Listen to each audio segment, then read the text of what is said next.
Hello and welcome to another episode of the e-commerce coffee break. Did you know that a lot of consumers don't like buying online because they feel there is a lack of customization, assistant, direct conversation, so they prefer to go in a brick and mortar store because they can talk to directly to a person. Now, that's possibly one of the biggest drawbacks that you have as an online store owner.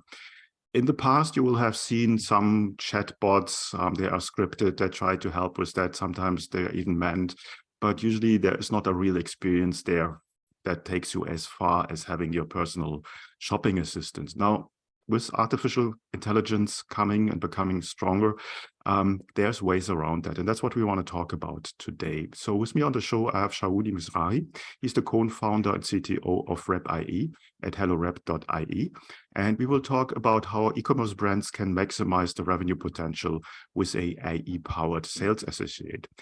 Shauli was leading the R&D of Browsi, an ad tech startup that was creating AI, working with the most cutting-edge technologies and handling over 50 million daily users, and had a massive scale of data there. Over 7 years of experience on R&D management is with Shauli, and over 17 years of experience in software development. So he has a very strong background when it comes to artificial intelligence, so software development. So let's welcome Shauli to the show. Hi, Shauli, how are you today? Hi, good to be here, Klaus. Yeah, I'm good. Tell me a little bit, what's the biggest problem when it comes to personalization with the user experience when people come to e-commerce stores? So I think that a lot of e-commerce stores give one-size-fits-all kind of solution, and when visitors get to e-commerce stores, they get the same vanilla experience that all the other visitors get. There's no personalization at all. Some e-commerce merchants use personalization tools, so kind of mix and match the products to show more relevant products. But in the end, the e-commerce experience, is the same experience that all the customers get. And actually, it hasn't really much changed in the last 10 years. If you can go back 10 years ago, it's sort of the same experience. It is basically a catalog of products, and nothing about it is personalized. Nothing about it has a human element to it. It's all a bunch of products that are laid in front of you, and you have to pick and choose. And most customers, as we know, in the end, see all this abundant amount of products, and they don't know what to choose. There's no one there to help and give that assistance that would get in a brick and mortar store. So that's really lacking, that aspect of a human touch, personalization, and we're here to fix it. Okay, so basically you're saying that using an e-commerce store is a bit of a one-way street. So it's always the customer asking for questions and reaching out. But in the real world, it's a two-way street. It's a two-way conversation between two people, between the buyer and the merchant. Now, people are coming from different levels into a store. They have different questions and so on and so forth. It's a relatively complex topic. Artificial intelligence is going to help with that. Give me a bit of an idea on how can I imagine that? How does that work? Right. So artificial intelligence and also our solution itself plugs in to the website itself, into the catalog, and all the purchase history, the entire purchase history of the store. So what we do is we pull all that information, and then the AI knows everything about the products, everything about the customers themselves, and also starts monitoring the behavior of customers on the website to really understand the patterns of customers based also on where they came from. So if they came from a certain campaign on Facebook, if they came organically, and what they're doing on the website. So what they're clicking on, how long they're hovering over different products, what products are they viewing, and all that. And what we do is we get a signal, or basically our AI understands when is the best time to approach and what is the problem that the customer is facing. For example, a customer that's at the homepage, and we get that signal of this is the right time to approach. The customer is about to leave the website. Then we approach the customer in a very personalized way with the context of them being at a homepage. They don't know what, they see a lot of products. They don't know what to choose. And we approach them, trying to, ask them a few questions and try to get them to see products. But let's say they viewed a few products, and then you get the signal of them being disengaged, them about to leave the website, something wrong is happening.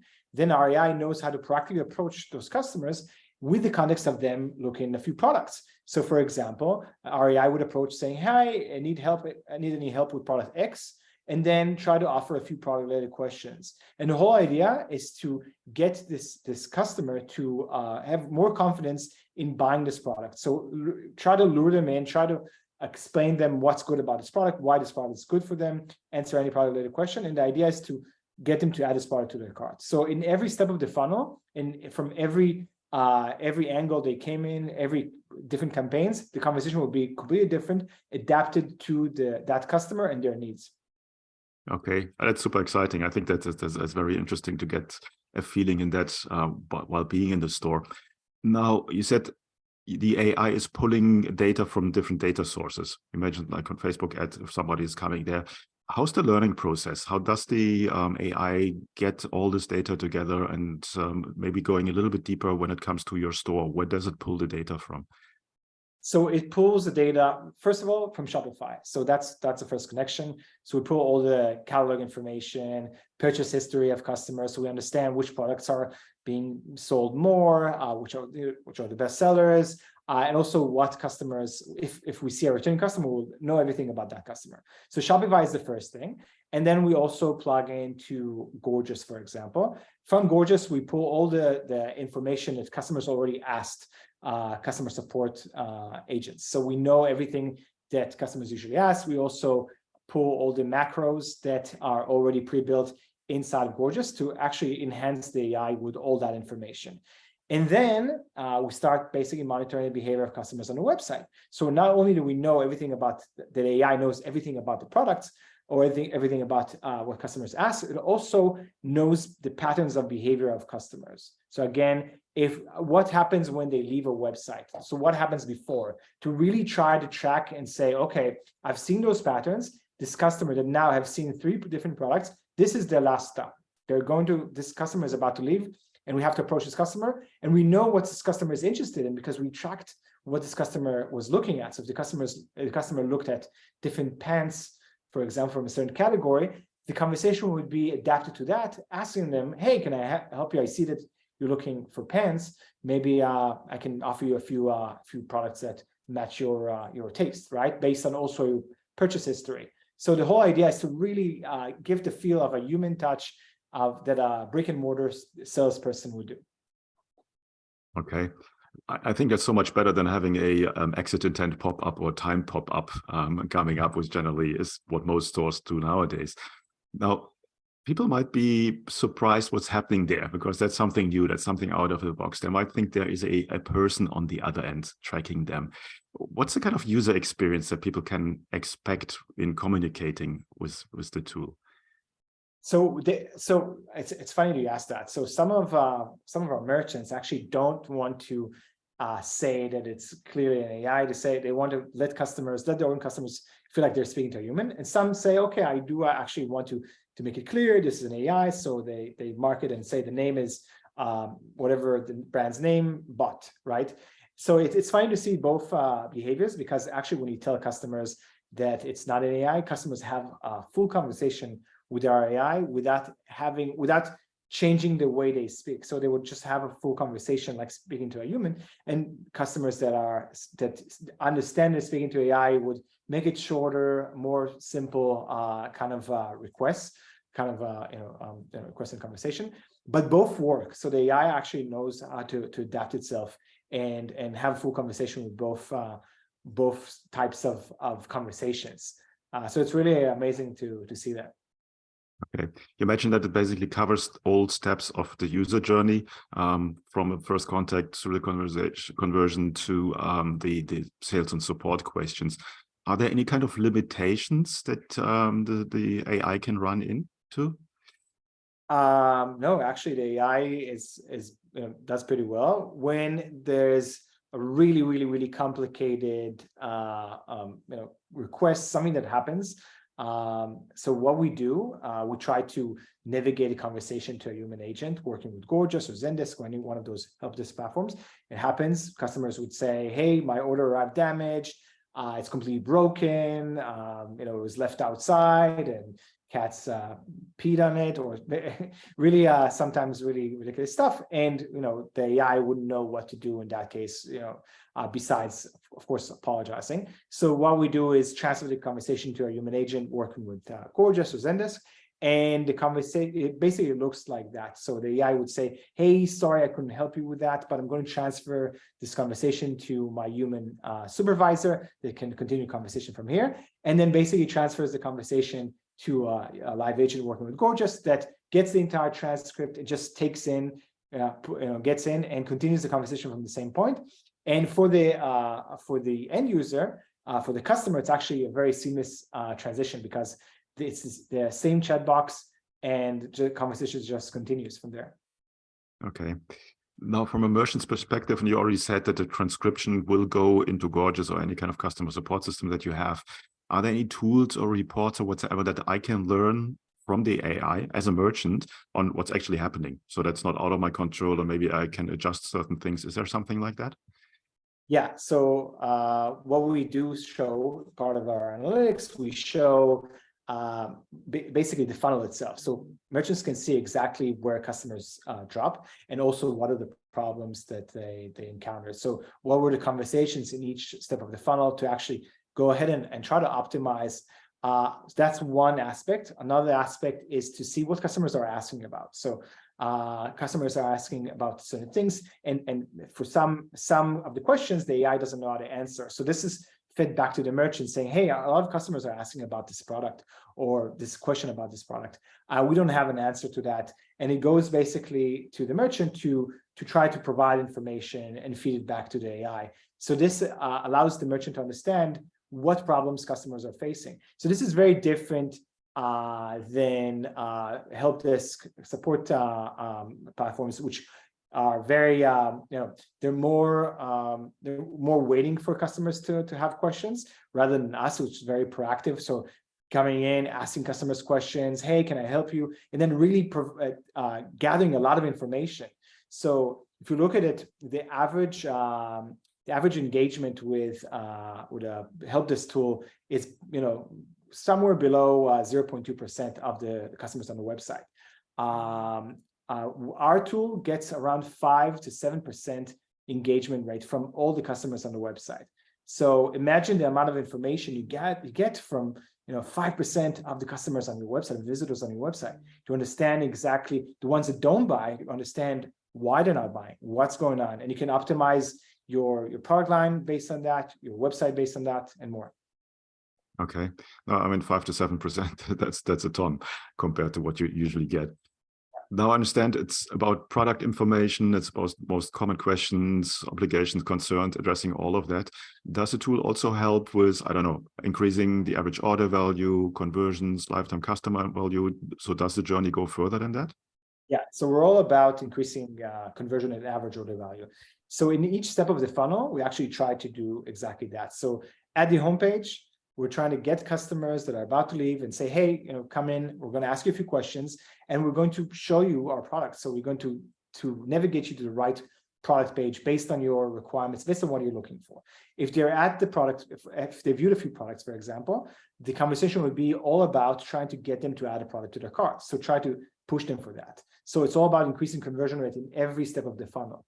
And if they already added products to the cart, then we'd approach them and say, hey, I saw that you just added X to your cart. How about if I show you Y and Z that really go well together with X? And then try to push them, try to upsell. And that's actually very successful. We see a lot of increase in AOV just in that scenario of upselling after a product added. Okay. Do you have some numbers from existing customers on how you can increase your overall success in your store? Yeah, so conversion rate uplift, usually within the free trial, we try to get at least to 5%. So it ranges between 5 to 10% of conversion rate uplift. And we go further to 20%, 30% within 3 months to 6 months after the trial. And regarding average order value, we can easily get, after the trial, usually we get more of that, to 10% increase in average order value. So all those complementary items that we push for customers. But not only that, especially with high ticket items, what we see is that our AI pushes customers to, or gives more confidence to customers to buy more expensive items, which usually they would hesitate about. It actually pushes them to the more expensive item, like a salesperson in brick and mortar would do, right? And that's the whole point, to try to increase the average order value there. Yeah, that's why I was laughing, because sales assistants are trained to sell you the more expensive bits and pieces.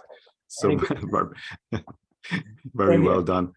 So the listeners already know I'm a big fan of artificial intelligence, and AI is a big topic right now. It's all over the press. When it comes to the implementation, you said you connect to Georges and other tools.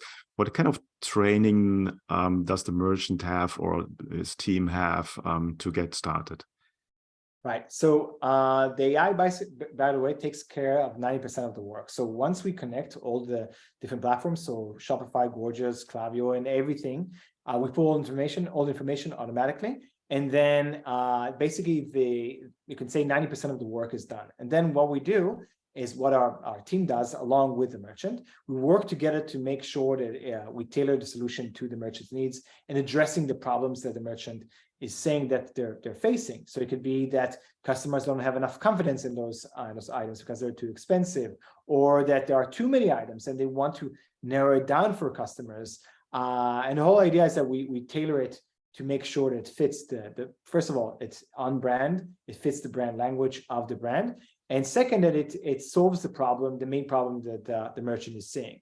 So with that basically work that we're doing, then we try to launch around a week or 2 weeks into the trial. After we tailor it, after we make sure it's tight, the messaging is the right messaging, and then we go and launch. Okay. One thing that I want to address, because not everyone is comfortable with artificial intelligence. People are slowly getting there, but people have their concerns about it. When it comes to data privacy, again, another big topic. And now you have an artificial system pulling all this data from different sources. From your side, what do you do that it will be or that is a safe platform and there is no sort of, issues coming up? Right. So we're a multi-tenant platform, which means that every merchant, every account is separated. There's no leak of any data between different accounts. So a merchant can see and view all the data of their own account, and the data is never shared between accounts. That's first of all. Second, we GDPR and CCPA compliant, so we care about the merchant's customers' privacy. And we make sure that if a customer wants to be forgotten or wants to retrieve their data, we provide that information, or we delete the data accordingly. And we care about it in a very high, and we make sure it's in very high standards. Okay. One question, a bit of the ordinary. I did an interview with a OpenAI chatbot the other day and asked her, as a digital human sort of, what the AI thinks about if IA will become conscious at some point. Now, I want to ask a human. I want to ask you, what's your sort of, where do you think will it take us in the next couple of years? So I think it's a very it's a broader question. What's consciousness, right? It's something that it's hard to define it, but the AI is already able to change itself and to learn. So I think that, as a matter of fact, it already has conscience, and it's funny because I saw a study about that, and there was I'm sure you've heard about that, but it was a Granite employee from Google that said that spoke with AI, and the AI said things that show that AI has consciousness, and then this employee got fired apparently. But yeah, I do believe that what we see in sci-fi movies is not that far ahead. I don't know about the killing robots. I hope that's not going to be our future. But definitely robots that would replace humans in every step of the way, also in terms of providing friendship and more than that. So they would be complete companions to humans in the end. That's how I see it. No, I like that answer. And we want to have a friendly sales assistant in the store. With Rep AI, tell me a little bit about the pricing. How does that work? So the pricing changes based on the volume of visitors to the website. It's flexible prices. We start from We have a package that sells for $60, which is for really small brands, all the way to $2,000 for bigger brands. You're welcome to check out our site. It's hellorep.ai /plans. You'll be able to see all the different plans there. Excellent. Who's your perfect customer? How big does a store needs to be to where it really starts making sense? So we always say that from about 25,000 monthly visitors, that's when it starts to make sense. And that's when we can show real value. Below that, it's kind of harder for us to show value because it's the traffic is so small, it fluctuates so much. So it's harder for us to not to show value, but to prove value, right? So from above 25,000 monthly visitors, we can actually run A/B testing and show our merchants that this is the actual increase that we're doing. They're able to see this for their own eyes. And of course, the more it grows, the more the more the volume to the website grows, the easier and faster it is to show and prove good results. Okay. Yeah, I think it's a great tool. Takes customer service, as I said, 10 years, customer service on a website was stopped. Now it's making finally a move forward. I think people should check out hellorep.ai and get a better feeling. There's good information there to get a little bit deeper into the topic. Shauli, thanks so much for your time. And yeah, talk soon. Excellent. Bye, Klaus. Hey, Klaus here. Before you go, I would like to invite you to become part of the e-commerce merchant pro community to get actionable advice from other Shopify merchants who already have achieved what you are aiming for. Our community is a safe place to actively grow your online retail business with the support of the most amazing and helpful group of e-commerce entrepreneurs behind you. Running a Shopify business is tough. Don't do it alone. Join us now. You will find the link in the show notes. Also, if you think your online store has conversion or marketing issues and you would like to have a fresh set of eyes on your business, then drop me an email at klaus@klauslauter.com and let me know a little bit about your business. It might be beneficial for you to have me look over your store, offers, emails, and ads and get an unbiased outside perspective and guidance to help you make most of your online business. Thank you as always for tuning in today. I appreciate you. Until next time, and I talk to you soon.